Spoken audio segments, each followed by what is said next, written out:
So it's a little late for me, so I'm going to talk as fast as I can since I was talking very slowly in the last episode. Um, we have a few things to talk about, as you can see from my tabs up here. Loudoun County schools tried to conceal sexual assault against daughter in bathroom, father says. So basically, we've seen the AG, the United States AG,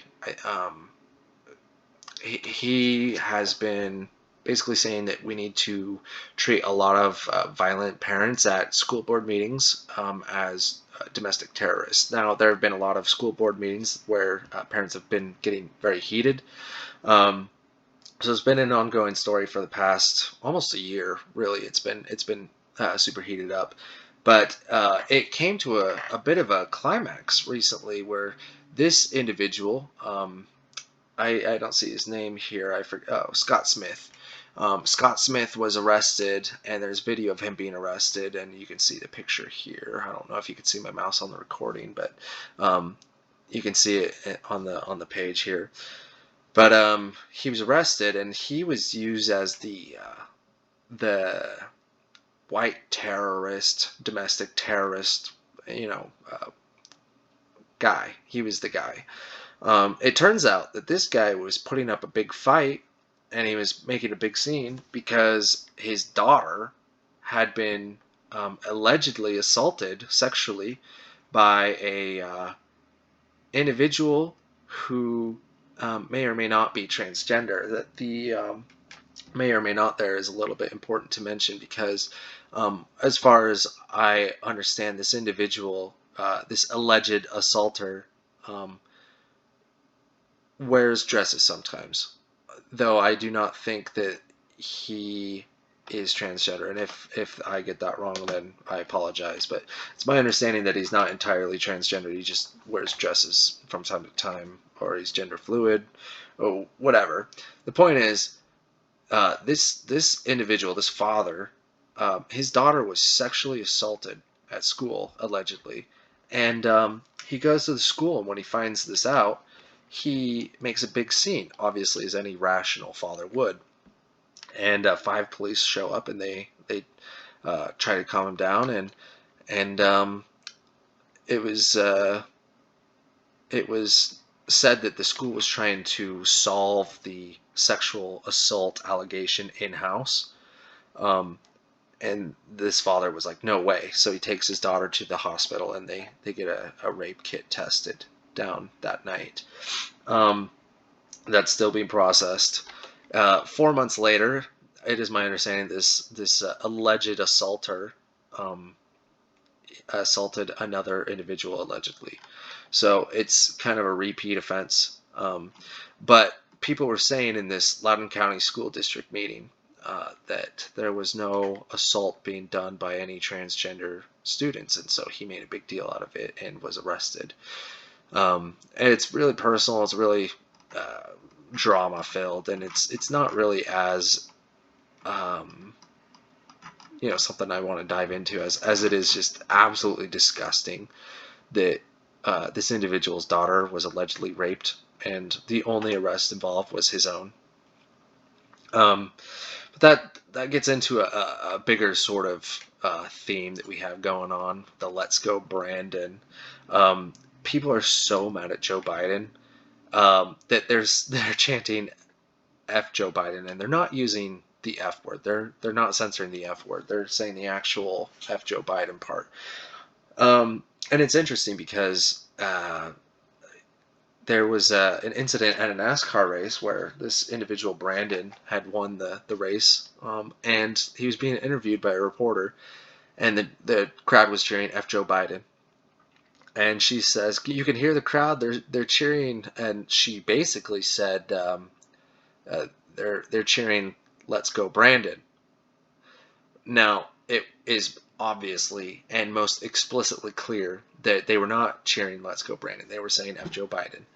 And the Let's Go Brandon is kind of an example of how the media just lies to the American people. They lie to you, they lie to me, and they look at us in the eyes and say, you saw that over there? Don't believe your lying eyes. Believe me. and it's kind of disgusting. And so Let's Go Brandon is kind of a hit at Joe Biden, but it's also a hit at the media. It's saying we're being lied to, or we know it, and this is a chant that proves that we are being lied to. It says, we hate our political leaders, and we hate our news elites. We see through you. Is basically what it means. And you watch, Let's Go Brandon is going to become some sort of racist hate speech. It's going to be, maybe if it takes off, it might become something as big as Learn to Code. And that's a story in and of its own. Speaking of all this crazy lying and deceit, YouTube bans adverts on climate change misinformation. Now, whether or not you believe in climate change is kind of a non-factor in this story, I believe. What matters is that YouTube, the source of almost all information as far as like podcasts and yeah, basically everybody is trying to be on YouTube, including myself, as you can see from this video. YouTube is a mammoth, and it's a giant in the information world. And when it bans things, it's significant. And so when you are trying to make a living off of YouTube and it bans your advertisers for talking about climate change in a way that it doesn't approve, that's a significant hit against climate change, or against climate change denial. They also do this with anti-vax information, and I don't really see a separation between the anti-vax ban and the climate change ban, so I'm going to address them as the same thing. They are explicitly out there to censor information. They're not here to censor correct or incorrect information. They're just censoring information to maintain a narrative. And whether that narrative is or isn't correct isn't what I'm arguing. What I'm saying is banning information and misinformation is directly against the scientific method. So what they're doing in the name of science is against the scientific method. It's the second thing on the scientific method, which is ask a question. Now, if you can't ask a question, you do not have any scientific method. You can make an observation, but if you can't ask a question, what are you going to do with your observation? So the entire scientific method is based off of questions, as you can see in this chart here. And I mean, you didn't even need this chart, but it's clearly anti-science. Now, if you had the ability to censor people when they had ideas you didn't like, you'd probably create a world where there was no Galileo. Galileo is famous today because he was censored. And because he came up with this brilliant observation and a question. And he was asking this question that that made the powers that be at the time unstable, or fear that they would lose power. So the Catholic Church at the time was the power of the world. And people say, oh, Galileo fought church. He fought the church. He fought religious persecution. He fought all these, terrible Christian or church or Catholic things. And that's not what he fought. He fought for what he observed to be true. He fought for a question and a hypothesis and the entire scientific method. And he didn't fight a church as much as he fought the ruling power of the day. He would have been censored by any ruling power that had their power shook by his observations. It's not the Catholic Church's fault that they were in power at the time.